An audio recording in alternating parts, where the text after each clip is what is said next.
podcaster. Now that's what I call high-quality H2O. ML Elric was a lonely boy. Smelled like you could use a shower, Dickie. Everybody else got friends, Mama. I just want some, too. You don't have what they call the social skill. That's why you never have any friends, except for your mama. Constantly tormented by everyone. Until one day, Somebody hurt you, my boy? You gotta defend yourself here, or they're gonna ride you for the whole season. they pushed him too far. Stop making fun of me. Oh, dang. These get out, though. You asked interrogator, you put it around my face. Gone. What are you doing? What are you doing? That is not paid for by them. That is paid for by the people of Detroit.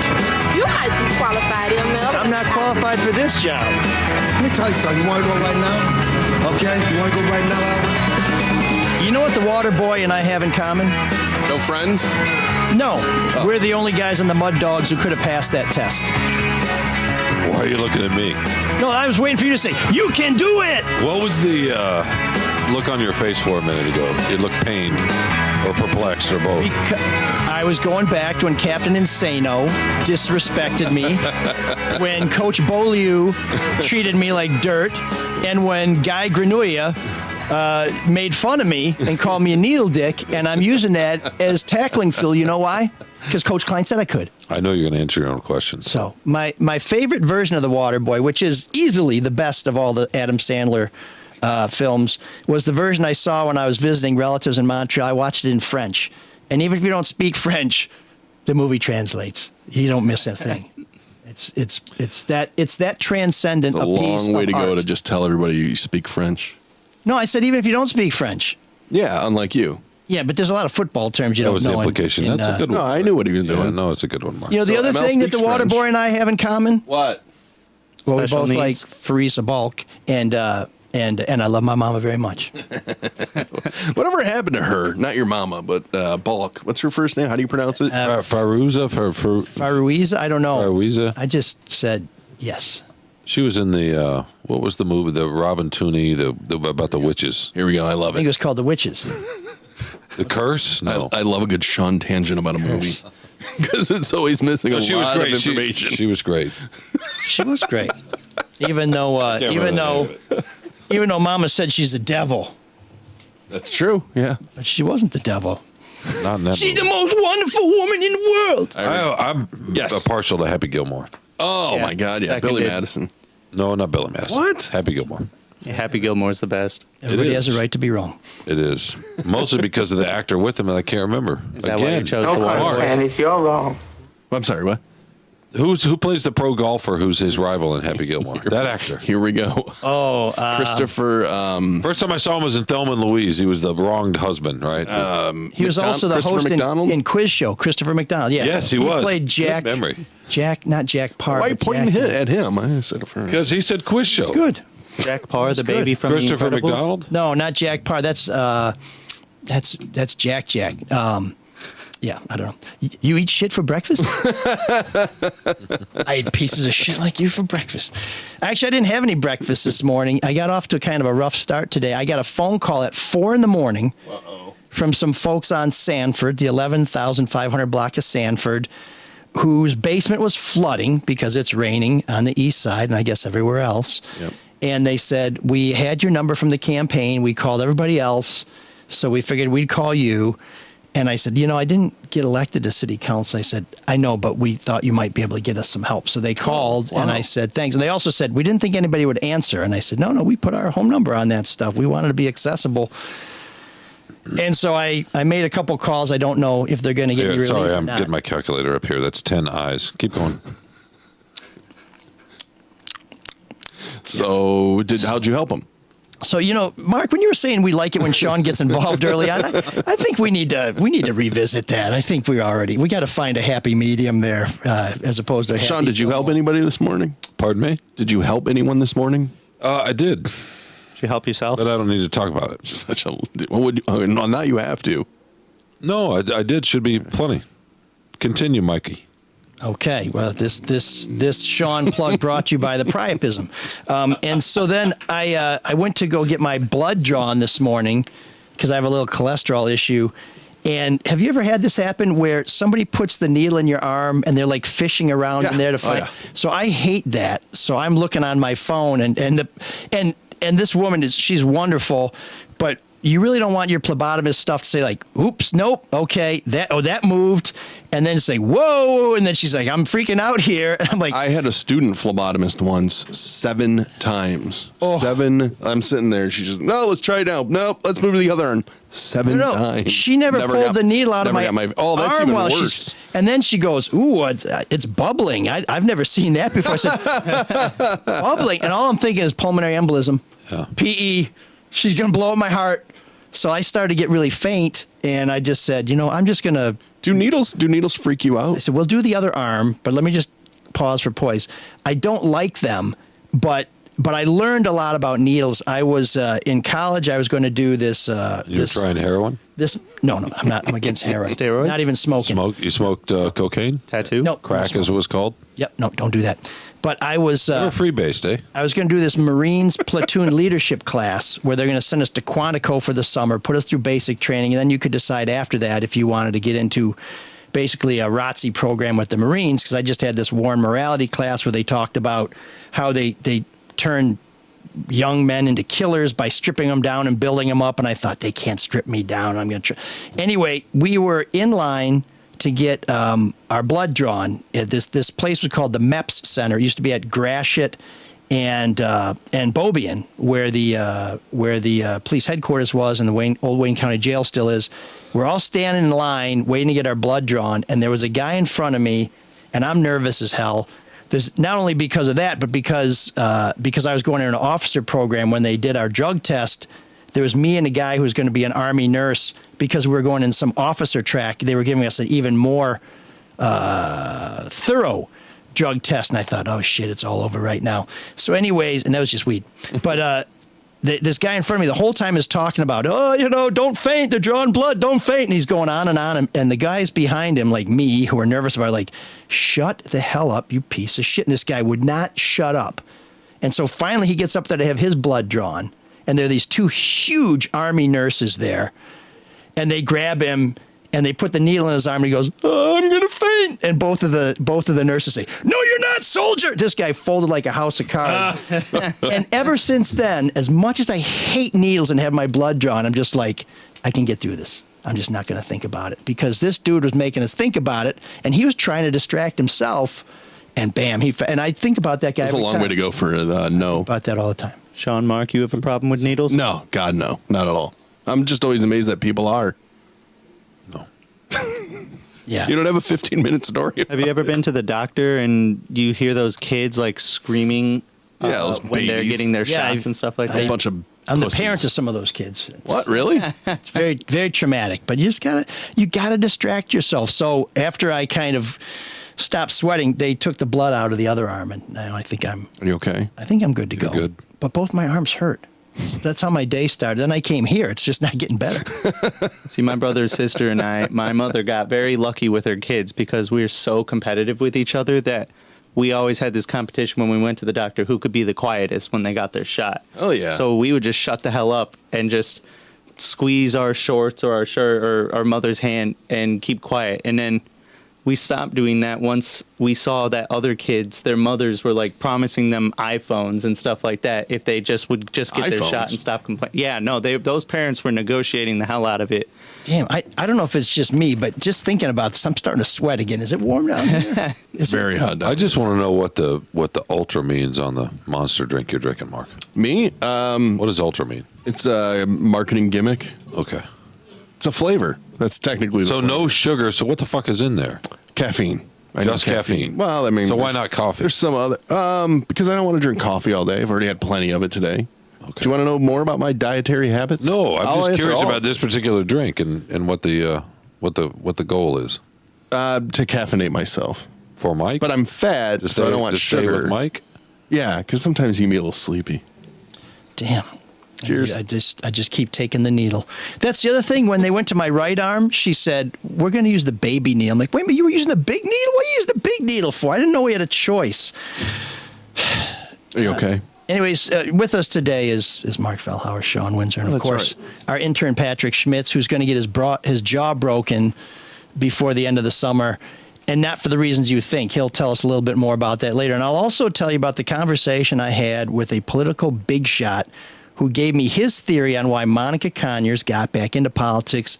It's back just into politics. It's just crazy enough to be true. That'll come on the back end of the show after we talk a little bit about this mess of a governor's race. But all of this is brought to you by our generous sponsors, Luke Nowacki, Hall Financial, and Cadieux Cafe. And if you've been watching the stock market, you really don't want to do that. You want to let Luke do that. Yeah, let him handle it, because you don't know. Do you want to be stocks? Do you want to be in bonds? How do you allocate your 401k, all those numbers? If you have a 529, you have a little kid, you want to get a 529, all that stuff, Luke can help you out. He has a whole team at Pinnacle Wealth Strategy. They're going to plan for all your financial goals, both today and into the future. So call Luke, 248-663-4748. He's going to give you a complimentary consultation to kind of see if your plans align with your goals, because it does depend on your age, too, and that balance. Luke knows all that stuff. I don't. You don't. So give him a call. Yeah, and when you call Luke, he'll make it all about you, sweetheart. Securities and investment advisory services offered through Royal Alliance Associates Inc. Member FINRA SIPC. Royal Alliance Associates Inc. is separately owned, and other entities and/or marketing names, products, or services referenced here are independent of Royal Alliance Associates Inc. Yeah. So I was looking at a couple of other houses in East Lansing. I don't know if they're licensed for rental, so I may not be increasing my footprint in the greatest college town in Michigan. But if I do, the first guy I'm going to call after my realtor is Mr. David Hall and Hall Financial. That's right, yeah. If you're looking to get a mortgage, or maybe you need to there's a lot of cash out refinancing going on, because the economy's a little wacky right now, and your house gained a lot of value this past year. So come on, find out what you can get out of that house, tap into some of your home equity, and get some of that cash out. And recently, the average Hall Financial client who got a cash out refinance got how much? Anybody want to guess how much they got? A shitload.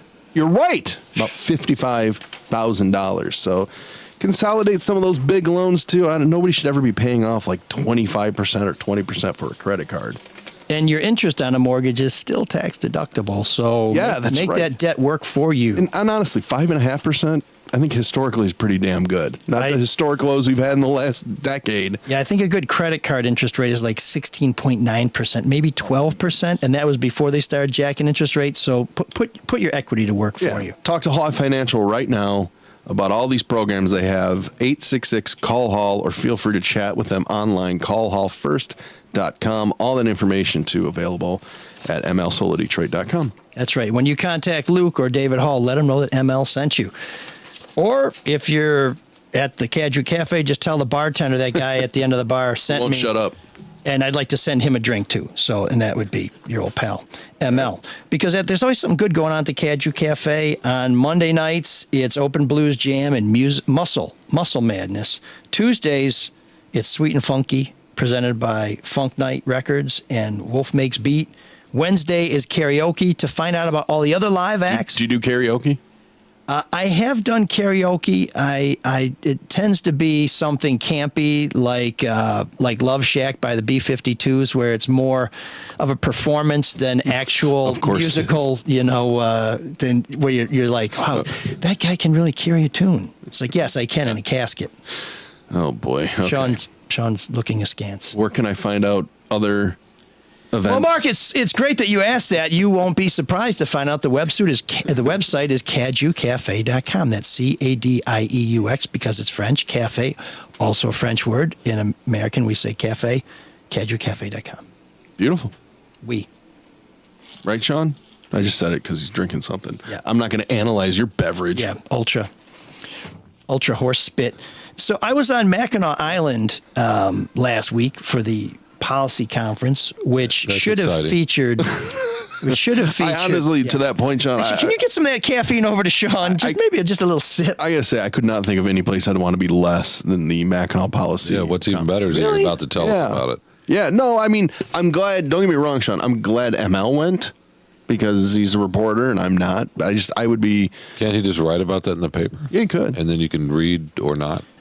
If you choose. But there was a bit of write about. I read your column. Why couldn't you read my column? There was a bit of excitement up there though, because the very first day, the Detroit News dropped that big story about Mike Duggan and the Federales. Yeah, and exposing an informant. So that was the first thing he had to talk about and had to have a press conference. And I imagine, was that a buzz though that whole weekend or week?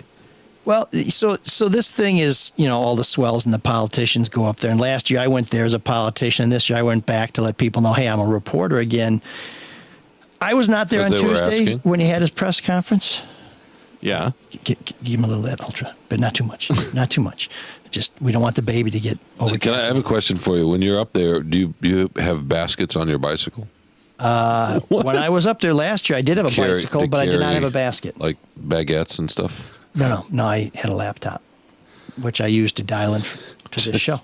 I remember that. Yeah, you were very mad about Giant walking up. arm sticking out of my back and some microphones and cords. Did you see Duggan? I did not see Duggan. I don't know if he left after midday Wednesday. I think he was up there doing some panels. But one of the things about this policy conference is you run into all kinds of people there. Both of our U.S. senators were there. Almost all of our Congress people were there.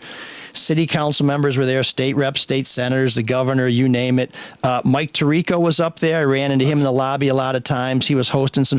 Tom Gorris was up there. Ted Koppel was there. John Meacham was there. Steve Ballmer was up there. And there was a session. Why? Well, because they have some programming where they try and talk about topics that will be relevant to the business and the political community. Okay. But they try, when somebody is sort of the chairman of that year's conference, you can see they pull in a lot of favors.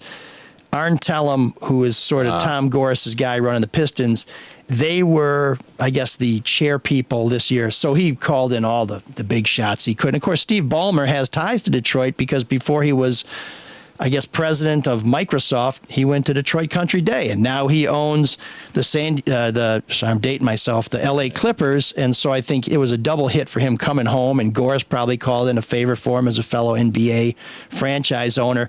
But so there are all kinds of big shots floating around, but a lot of the work that gets done is done behind closed doors, so you wouldn't expect to see a guy like Duggan roaming the halls because he was probably having some meetings and getting stuff done. But when I saw that story pop, and I still haven't seen anybody get an answer to this question, and that is, who did he tell about this rat, I guess we're going to say. I think that's the legal term. Because, by the time he found out that Councilman Spivey was working with a city contractor who was bribing city council members, he didn't mess up the Spivey investigation because the feds were already working with Spivey, and Spivey was telling something to Duggan that Spivey already knew. It's not like he said, hey, Andre, I think that guy's a crook, because Andre already knew that. That's what he was basically telling the mayor. But what I haven't heard answered is the mayor's acknowledged telling some other people, the city corporation counsel or assistant corporate. That makes sense because you tell your lawyer, hey, I think somebody told me about a potential crime. The city was in litigation with some of these towers, and this guy who was working with the feds to try and jack up people on city council was a tower, we believe. So it would make sense to say, hey, if we're suing this guy, we should probably make sure that, we have that when we do our lawsuit. But who else did he tell outside his immediate circle? Did he tell other city council members, say, hey, watch out? Somebody's out there trying to trap you. And this is who it is. But that's a question I haven't seen answered. Why? Are people not asking him that? I don't know. I wasn't at the press conference, so I don't know if it was asked and not answered, or if nobody asked him that. I think they live streamed it, so I guess I watched it. I don't remember that question. Well, I think he only took 2 questions. And I presume that nobody asked it because that would have been the lead of the story the next day, right? It's just, mayor told so-and-so and so-and-so, and here's the other people he told. If people know what they're doing, that's a pretty obvious top for that story. But he is Teflon, man. How many questions did he take? I feel like he only took like 2 or 3. How many did Mike take? And they were all on Zoom. What? How many questions did you take when you were up there? Well, he didn't have to do a press conference like that. When I was a candidate? I mean, when I was a candidate, I talked to every reporter I could. I answered every question I could. And how did that work, by the way, when you were up there? Did you rent a room to announce that you were a reporter now? No. Was there a line? I was up there as as a journalist this time, and I was, as I've been many times before, we stayed on Mackinac City. It was a budget option for our socially liberal but fiscally conservative newspaper, the Detroit Free Press. We would appreciate if you would subscribe. It's only $1 for 6 months. Boy, times have changed, haven't they? And if you think of it that way, it's like 18 cents a month to support Shawn. That's worth it. Not really, but it's worth it to support you. I want my quarter back. It's worth it to support you. My 25 cents back. Yeah, for me, go 36 You cents. wear a name tag when you're up there, or does everybody know who you are? No, they see the hair and they know. Okay, just curious. No, there's some people who know me and some people who don't, and others who throw rolls at me. Okay.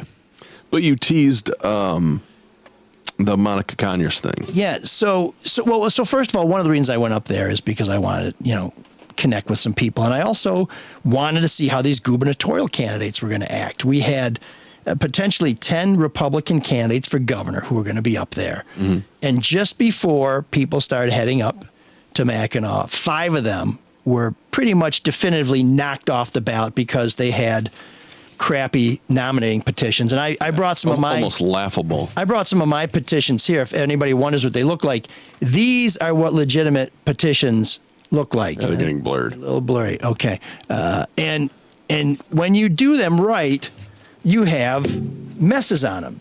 Like here's one where we reviewed every one of these personally. I reviewed every single page. And here's one where... That's what I was going to ask you about. You can see where we crossed some of them out because we determined before we turned them in, these signatures are probably not good. And these candidates got jacked up because they outsourced it. They hired private companies to solicit petitions. And it turns out the companies were after the money more than they were after supporting the candidate. And so they trusted the wrong people and they got wiped out. And I went up to Mackinac to kind of see if some of these candidates who got knocked out would be working the crowd to say, hey, do you think I still have a chance? Will you get behind me? Yeah. To see if the other candidates were saying, hey, your candidate's gone, so do you want to work with me? Do you want to come to my side? Because work in the room is a big thing in politics. And when there are people up for grabs, folks try and grab them. And I wanted to see some of that. But in truth, there wasn't much of that. The candidates kind of showed up at the last minute for a little debate they had on Thursday night. And we never saw Chief Craig, who was the law and order, no-nonsense candidate who somehow had lots of nonsense pulled on him and got bamboozled. And Perry Johnson, who spent probably $1 million to run a commercial during the Super Bowl, he wasn't there. And I know that because it didn't look like Mr. Burns with a spray tan and a fright wig was there. But he had almost half of his petition signatures thrown out. And this is a guy who talks about quality like he did in that commercial that he ran during the Super Bowl. Meet Guru Perry Johnson. He's not interested in the same things that excite you and me. For Perry, it's statistics, motivation, quality. Perfection. Oops. Perfection. So you got 23,000 signatures and half of them are bad. I don't even think the auto companies in the 70s would have had a line that put out junk like that. And I ran into a guy. There's no excuse for it. Oh, yeah. I ran into a guy in the main street of Mackinac Island who said, Sigma 6 is this thing that manufacturers use to eliminate, imperfections. And they get down to like less than a fraction of 1% error rate. And this guy says to me, Perry Johnson, he's like, that's not even Sigma 1, let alone Sigma 6. And I said, if you're a dork, that's really funny. But I don't hear Shawn laughing. So, No, because I'm curious why you think a spray tan is wrong. Because it looks gross. It's fake. It's more lies. That's right. It's somebody presenting themselves to be something they're not. Really? Yeah.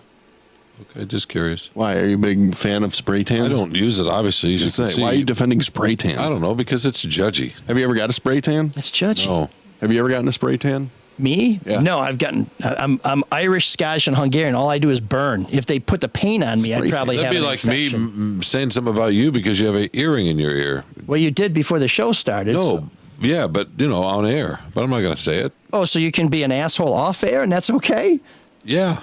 Oh, I didn't realize. We're looking for some decorum in here. I didn't realize I didn't realize that was the rule. Is the earring you trying to be something you're not? Cool? This is just me expressing myself in a jewelrific way. Okay. I didn't think I'd be judged by you, but I guess. You're always judged by Shawn. I know, but he's the non-judgy guy. That's what I always find somewhat. But always good stuff happening at the Cadre Cafe, by the way. CADIEUXCAFE.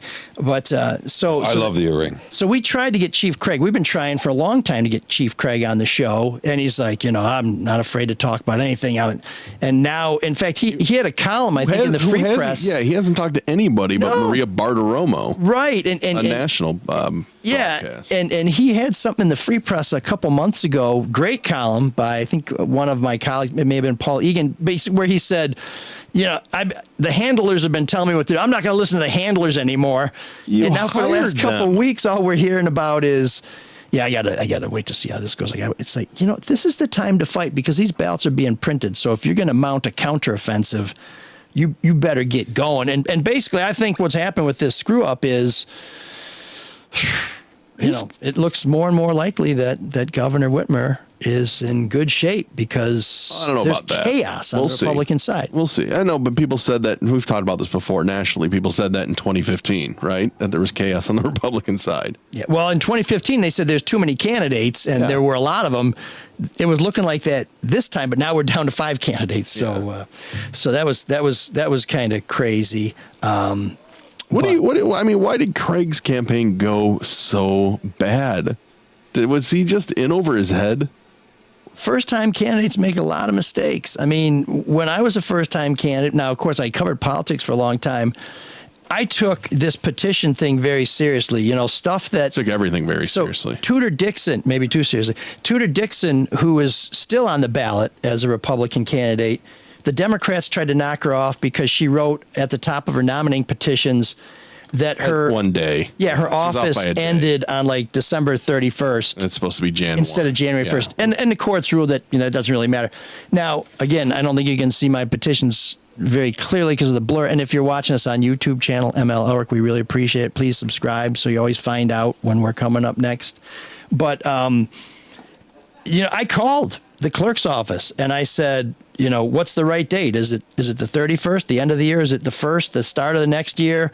And they're like, that doesn't really matter. I was like, whoa. The clerk's office said it doesn't really matter? Yeah, they said either one's fine. I said, I just gave up my job and possibly my career to do this. I don't want to find out on the first day I'm a candidate that I'm not a candidate anymore. So when we talked to people about this, we had witnesses that heard this stuff in case we had to go into court. Simple stuff like, some people made a mistake where instead of putting it on in my case, it was the 3rd of August, some people put on there August 3rd. Like, no. Those petitions we took and we recirculated them. We asked the people who signed them in the first place, hey, we had a defect on the top of our petition. Would you re-sign it? Just because we didn't want this to happen. And there's places where you can print your name and sign your name. Some people put, they print their name where it says signature. They sign it where it says printed. On the date of they signed it, some people just don't pay attention. They put their birth date there. And when we ran into cases like that, we went back to those people and said, will you re-sign the petition? Because we didn't want to take any chance. Now, partly that's because we didn't have a ton of money, so we couldn't hire people to do it. But mainly it's because this is the first test of a campaign. This is where you find out, do you have enough volunteers to go out and get signatures? This is where you find out who's really committed to the campaign. It shows organizational skills, too. Right, and it also helps you identify the first group of people who might support you as a candidate, because you can only sign one petition. So presumably, these are people who you might be able to rely on to vote for you, to support you financially, to volunteer for you, to say good things about you, people you might want to send your literature to. And so while 15,000 signatures is a lot different than the 300 that I had to get, there were people like Ralph Rebrandt, who's a pastor in Farmington Hills, who I'd never heard of in my life. He got 15,000 signatures from volunteers. Yeah. There are other people who did it, and I think what happened is people like Perry Johnson and Chief Craig said, I'm a big shot.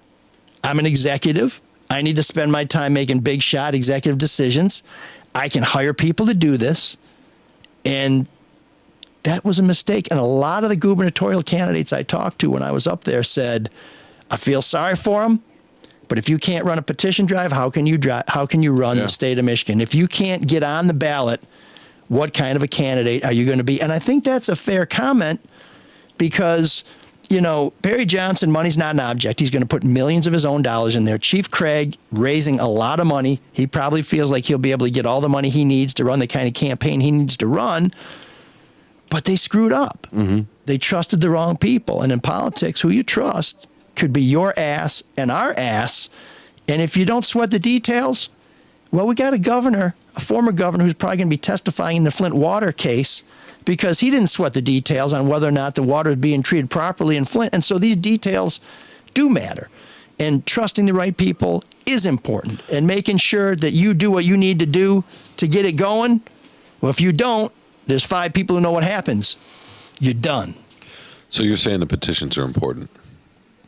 Actually, I was just trying to kill time so you could jump in with that topic you want. No, I was just. Yeah.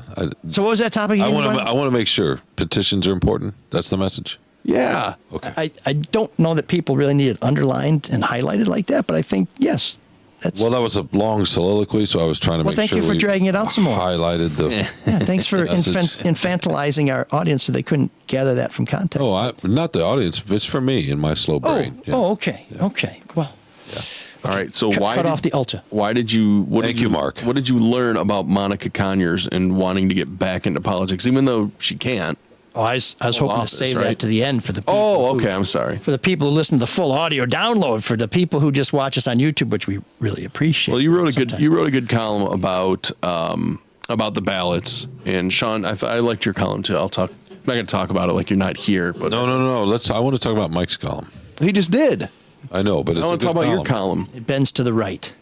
It's a good column. You don't want to talk about your column? Good. What about the boys? The boys are back. What do you want to say about the column, Mark? Well, no, I just thought, because it's something we've talked about before, and you wrote about NIL. Okay, let me say this. Harbaugh, okay, go ahead. Let me say this. You and I have no problem with athletes making money. Mm-hmm. In college, Mike does. He doesn't like it. So there you go. But you really, I think the jumping off point for your column was Harbaugh's comments about attending the University of Michigan should be transformational, not transactional. And which is a ludicrous statement. Well, no, yes and no. And it would have been easy. And I did point out that anybody who goes to any university, it is a transactional. Yeah, they're customers now. They're not students. They're customers. No, but even when you're a student, you're still paying to get for the opportunity to learn. That's a transaction. It can also change your life. That's transformational. Yeah, it can be both. Mm-hmm. You don't have to be a student athlete to have that experience. You can study whatever you want. So why did he say that? Because he wants to emphasize the transformational part as a way to separate them out. Obviously, they're gonna set up in a name, image, likeness deals. Why are they so far behind? McNamara because it's Michigan, and they love themselves, and they love that Block M, and they love that maize and blue, and they love that whole idea of being a Michigan person. But wait a sec. I don't know if you know this, but I went there. Yeah. No, I and I agree with that. I love all that. We know because Michigan people don't usually wait that long. Everybody, blah blah blah blah. I was making a joke. Oh, okay, sorry. But it can be true because I love the tradition. I love the Block M. I love all that stuff. However, you got to keep changing and moving. They're going to be left behind. Well, it is interesting the juxtaposition of Jim Harbaugh's quote about we're going to try to keep making it a transformational experience and over transactional experience, which of course is. Both can be true, and that's what I argued. Both can be true. That's true for about 100 guys on the team, but there's 25 other guys. Meanwhile, in the same week, Ryan Day, the coach at Ohio State, was asked about a name, image, and likeness, and said, "Yeah, we need about $13 million to keep the roster intact after next year." Yeah, because that's honest. That's truth. And the point of Shawn's column was, now Ryan Day is telling all of us, whereas before he was probably having meetings with the Columbus Quarterbacks Club and telling them, hey, boys, you need to pony exactly. up. And that was the main point. But it started with this idea that Nick Saban, of all people. I know, laughable. Going after Jimbo Fisher, the head coach at Texas A&M, Nick Saban, of course, coach at Alabama, accusing Jimbo Fisher of buying his team. Or buying his recruiting class, rather. Yeah, which Alabama's done for years. And then Fisher's like, what? I know all sorts of stuff. Do you really want to go there? Yeah. That was Fisher's basic response. Are you sure you want to go down this road, Mr. Saban? I thought it was interesting, too, that Saban takes a shot at Deion Sanders and, his historically black university where he's coaching. Is it Jackson State? Jacksonville State or Jackson State? Jackson State. He got the #1 overall recruit. Yeah, he got 2 really good guys because they had money to pay them. Saban has been consistent about his distaste for the NIL, right? But the way he runs his program, we can't prove anything. That's Saban, but the idea that those guys aren't getting paid at that level is ridiculous. Yeah. So here's where the boys and I they should get paid. Diverge. Is I don't have a problem with athletes being compensated. I think they are with their scholarships. But here's the thing. So we'll come back to that in a minute. But to have Nick Saban, you hate the free market. To have Nick Saban complain about this, a man whose contract said, I have to be the highest paid coach, and who even after he was the highest paid coach, got supporters of the program to pay the mortgage on his multi-million-dollar mansion, for this guy to say that money shouldn't count. Nick Saban, you can kiss my ass because you are the biggest hypocrite in the world. Now, if you have other programs who can say we might not win a national championship every year like Nick Saban does, but we can make you a millionaire, Nick Saban is sitting there saying, well, there goes my competitive edge right there, because some kids might say, I'd love to be a national championship, but there ain't much money in that. But $1 million, I can count that. And so I'll go to another program because maybe all the $1 million spots in Tuscaloosa are taken up. See, I think the NIL is going to even it out among the top programs in this way. Which isn't going to include Michigan now. If the money... They're not going to play. You're right. If they're not going to... Even they are playing it. They've got... Harbaugh's a little bit full of shit. Well, of course he is. They're behind. They've got plenty of kids, or youngsters, whatever, on their roster now who have NIL deals. Blake Corum has a deal with Subway, for example, a running back at Michigan. And that's great, and they all do. My point... isn't it Subway Lose Fresh? Yeah, right. My point is, among the top programs, if the money is now the same, if these schools, because these schools put these collectives together for donors to put money in, and then they have people kind of arrangement and acting as liaisons to go find deals with corporate America or local companies. If that's all the same, then how are you going to choose? Then you're going to choose your school based on what, right? The coach, sometimes geography, sometimes the weather, sometimes relation to where your family is, that kind of thing, style of play. But it might actually come down to more of that now if the money's the same, rather than this school is better at finding black market money than this school. So are they going to be paying their athletes with like a salary-based thing, or is it just a way of saying that they're allowed to get royalties and stuff on shirts? Do we really want an Englishman getting in here on American college football? Some get a stipend. No, Michigan State, a lot of Michigan State varsity athletes are going to get $500 a month because a big alumni, Matt Ishbia, decided I'm going to put together a pool. So every player will get $500 a month, which means the walk-ons get some money, and the guy who's got $1 million shoe contract gets $500 a month. Yeah. So I don't have a problem with something like that. But this thing where the big money is going there, $2 million I do have a for a problem with quarterback. that. Do you have a problem with that? $2 million for a quarterback? Yeah, I do. Because that's what Ryan Day said. $1 million for a defenseman. Why? Well, he had a quarterback who got $1 million and never saw the field, who only became an Ohio State quarterback for $1 million because he couldn't get that money in Texas. Once he got the $1 million and didn't play, he went down to Texas, where I think he is with Jimbo Fisher, right? I think you're right. So what? Texas Tech or Texas A&M? He's at Texas Austin. Oh. But why? I mean, why? UT? Yeah, why can't? That's what we call it. Hook 'em horns. What's wrong with making the $2 million? If somebody thinks he's worth the $2 million, what's wrong with that? See, this is where you don't like it. No, I think there's too much money in college sports. Do you agree with that, Patrick? I think that's outrageous. You guys just say there's a lot of money, so let's spread it around more. I'm saying let's get the money out of it. Why? I mean, in the pros, they paid Mitch Trubisky a lot more than that. There you go. And he's probably got the same amount of skill as any college quarterback. Actually, less than many of them, as the Bears found out, but that's the Bears for you. So why do you, Mikey?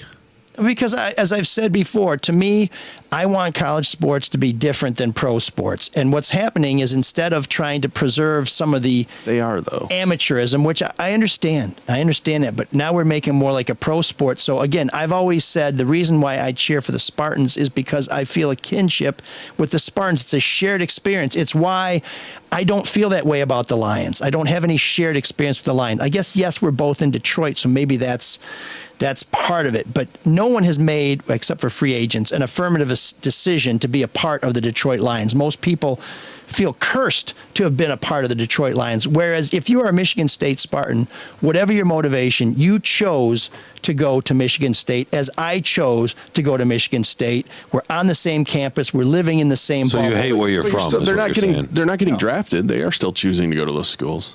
They are, but now the motivation is I need money, I need this, I need that. No, I think that's a broad brush. I think for most athletes, it's not that. That's what I was just trying to say. No, I think if the money's going to be the same, then you're going to make choices based on how we've always made choices. Eventually. And to me, that's like saying, that's almost like herd immunity. Instead of trying to cure a disease, let's make everybody sick, which I guess works, but I don't like that. I think that makes being a Spartan more transactional and transformational. They're gonna have like it can be both. Are they gonna have like a it salary can be cap both or whatever? But I don't want it to be 99% one and 1% of the other. Are they going to have like a salary cap? Like each school can only spend a certain amount? No, because the schools aren't. The school's not them. spending a dime, which is what's the schools are brokering basically deals, which is a joke. But that's not a joke. Why is that a joke? So here's the other thing. So instead of the athletic department going out and raising money for the school, they're going to raise money for the athletes. Exactly. So why are they involved in the brokering of it? That's what's silly about it. They're trying to. So you expect a 17 or 18-year-old in Texas or Florida or whatever, in Destin, Florida, coming up, or Tallahassee, who wants to come up here and play at Michigan, you expect them to know the landscape of how to get? No, I think you have to. How to get a deal? I think you have to hire some kind of agency. What I think is a joke is that the universities are trying to having their cake and eating it too, because they don't want to spend any of their precious money. But hey, we're going to help broker you guys so you get money to come help us make more money for our university. So they should just pay them. The age of these athletes. That's different. Now that's a different question. Sure. The age of these athletes, I think, is an issue too. Not all of them have advisors. Not all of them have really, LeVar Ball in their court and all this other stuff. That's where the schools are stepping in, right? Well, no, I don't know. That's part of the recruiting pitch now. So one of my arguments has been this further twists the impressionable mind of young people and detracts them from being all they can be. And I would say, and Shawn, you may know more about this situation than I do, but I would say Amani Bates is Exhibit A, because here's a guy, if he had gone to play at Michigan State, would have been developed by Izzo and would be well on his way to being a successful pro. You don't know and that. Instead, he ran to Memphis to get a big payday, and he went from being the next LeBron James to being a kid who may play basketball at Eastern Michigan University, which is a fine university, great color scheme, go green, go white, but it is not, unless you're Earl Boykins, a ticket to the NBA. No, his issue started long before that. It had much more to do with where he played. To do with money. It had much more to do with how and where he played high school basketball and the lack of development. He did not play against other top flight kids in the same way that most of those kids at that level do. He's also younger. But you were here saying he was amazing. He was a transfer. He was on the cover of SI. He was. But from that point, what happened? He did not go out in the normal developmental. Well, for one thing, he hadn't filled out right, so that's part of it. Not so anti-puberty, I guess, but the other issue is the way where he played, the way he played. His dad started a school, right? Yes. Basically for his son. Yeah, I'd like to know more about that. And that was perfectly legal. Everything he did, he was trying. It happens all the time. No, I know, but I mean, what does his dad know about running a school? I mean, even if you're homeschooled, the curriculum has to be approved by the State Board of Education. Well, that's a different conversation, but the long and short is that the basketball development didn't happen because of that stuff long before he got to Memphis.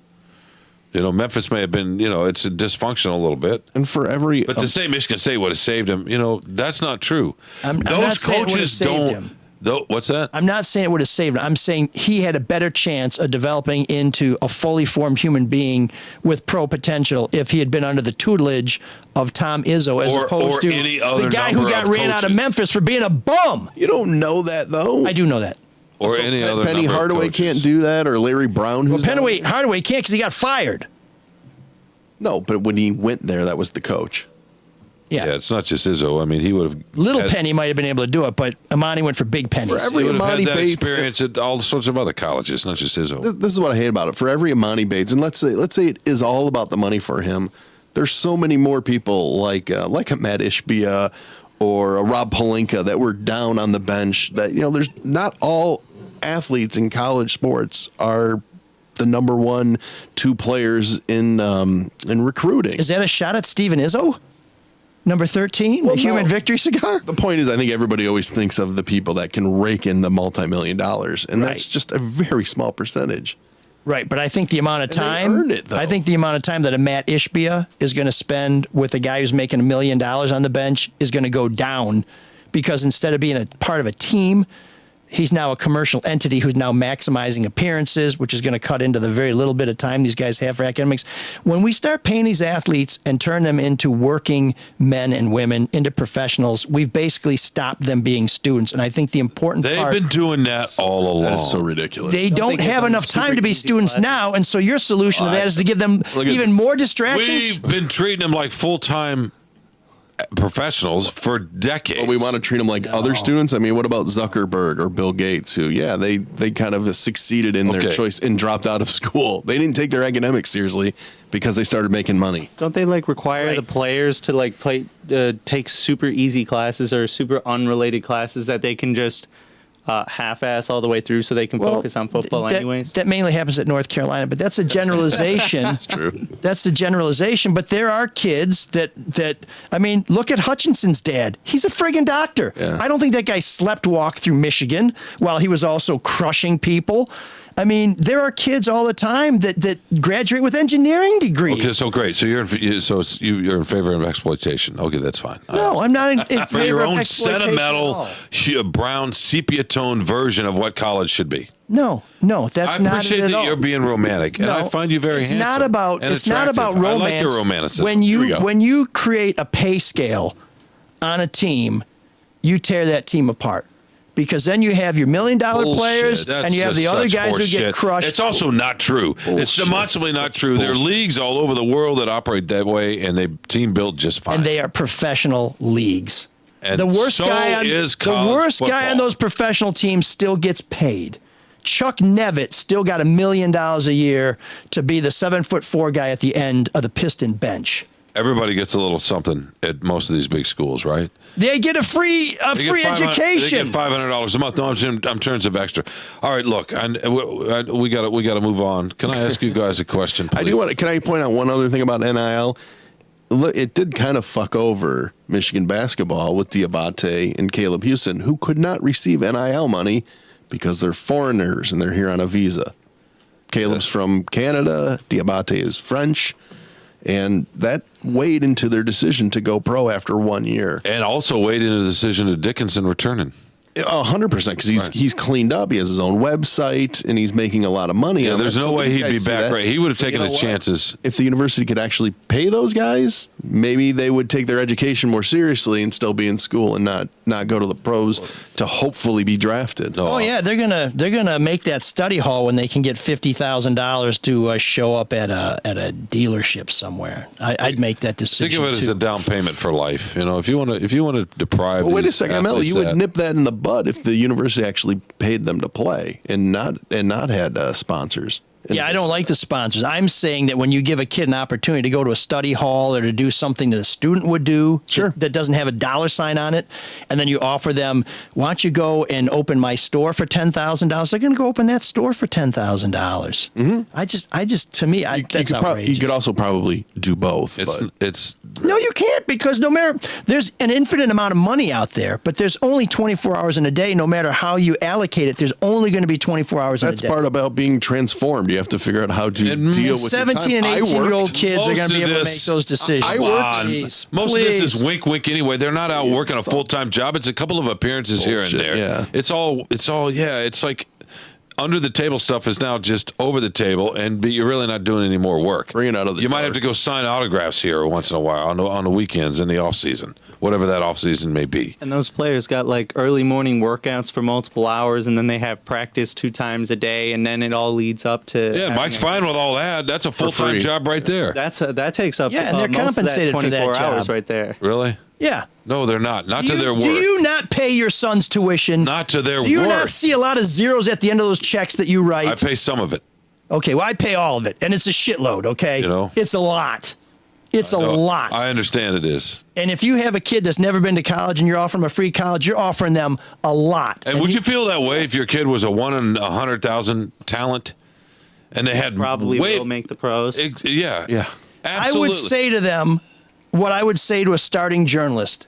You go to a paper where they make you do a lot of work and you have a lot of experience and you get good at your craft. And if you keep doing that, you're going to climb and your reward is going to come. And that's true for most people, but there's some people that are ready to write a novel at 24.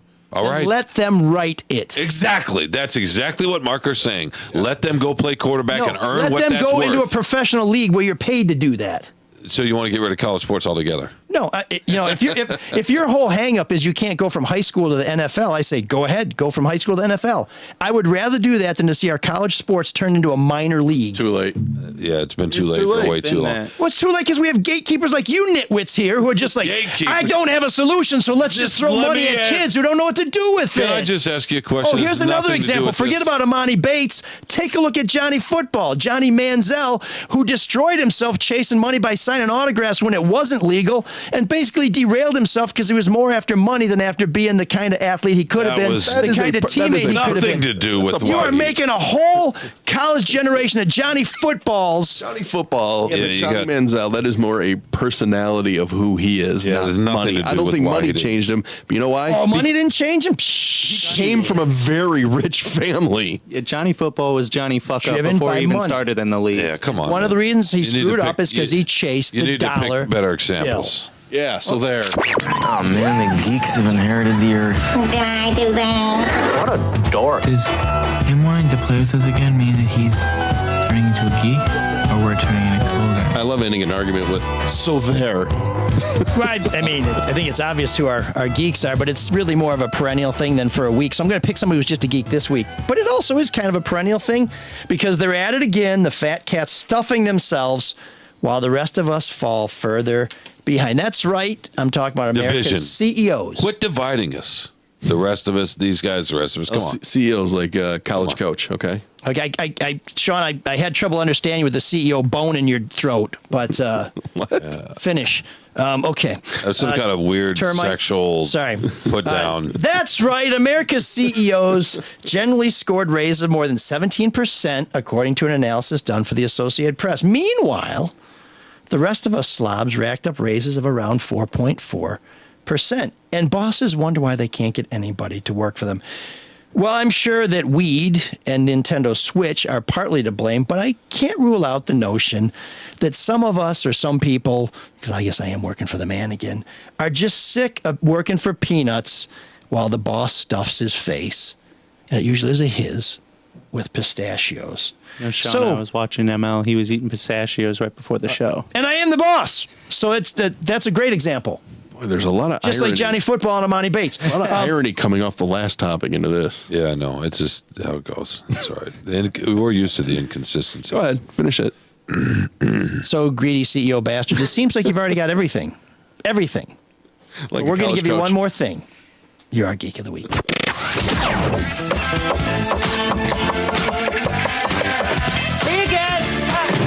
There's an all-night party in room 7609.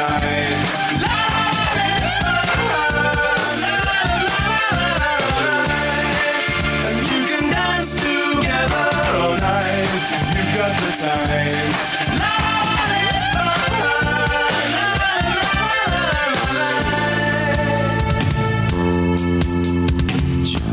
So if you're listening to the audio download, this is where we don't do the video anymore, which you can subscribe to at YouTube channel ML Elric. But this is the bonus stuff for our people who listen to the whole show because we really appreciate you guys. And the name of this band may make you think of the time when Shawn lived in Austin and dated a couple of tall women. It's called Sad Lovers and Giants, but it's not. It's actually an English new wave band. And here is the kind of dream the Dogs have. It's a colorless dream.